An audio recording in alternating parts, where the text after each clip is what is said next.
Hi, I'm Audrey. I would like to tell you about the book More Than a Skeleton.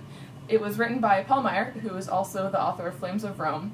This book is kind of a religious fiction mystery book.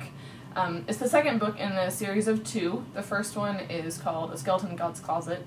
It isn't super necessary to read that one because it doesn't apply to the plot, but there are definitely some references, so I would suggest that too. This book is about Professor Jonathan Weber.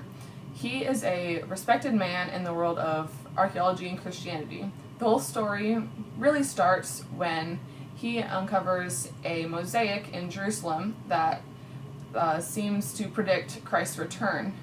Then he meets Joshua ben Yosef, who is a man that claims to be Jesus. There are a ton of things that point to the fact that he could be. For example, his parents' names are Mary and Joseph. He was born in Bethlehem under strange circumstances. He is living in Nazareth and speaking to huge crowds of people. He speaks very well in 12 different languages with no accent, completely fluent in those languages. Also, he performs some miraculous signs, including one that is only for Professor Weber. He says, "Ah yes, the old put God to the test to see if he passes challenge. Well, we may laughingly dismiss the pencil proof, but there's nothing wrong with understanding the miraculous as the true sign of God's presence." He smiled and looked directly at John.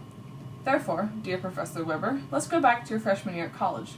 Would you really like to see your pen disappear?" While John fumbled for reply, Joshua picked up the pen and said, "But that's a gilded Mont Blanc you have here, and they're expensive. If I made it disappear, you'd be out about $250, wouldn't you?" "Foolish. So how about this?" Ben Yosef placed the pen back on the table, pointed to the wall of the house, and said, "On your way." The pen shot across the veranda, hit the wall, and dropped onto the tile floor. The small hairs at the back of John's scalp bristled.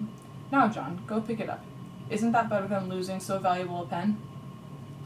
So for the rest of the story, John and his team have to decide and figure out, based on the knowledge they have and a whole bunch of other things, if Ben Yosef actually is Jesus and what that would mean for Christianity. I gave this book 4.5 out of 5 stars for quite a few different reasons, actually. It was a super interesting read for me.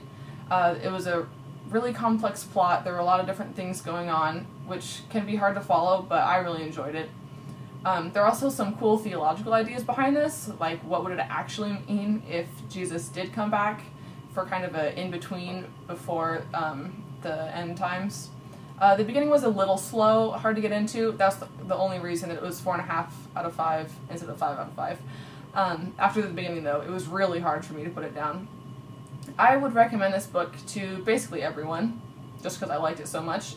It's great if you liked Flames of Rome, although the plot of this book is way better and less sketchy. Also, it would be a good book for those of you who like mystery or suspense, because it is pretty suspenseful. That's why it was so hard for me to put down. Also, if you like thinking theologically, or if you don't, because it doesn't really force you to think theologically like some C.S. Lewis stuff does, but those ideas are definitely there if you want to think about it. Because it is interesting stuff to think about that you probably haven't really considered before. So, More Than a Skeleton, Paul Meyer. I would really suggest it.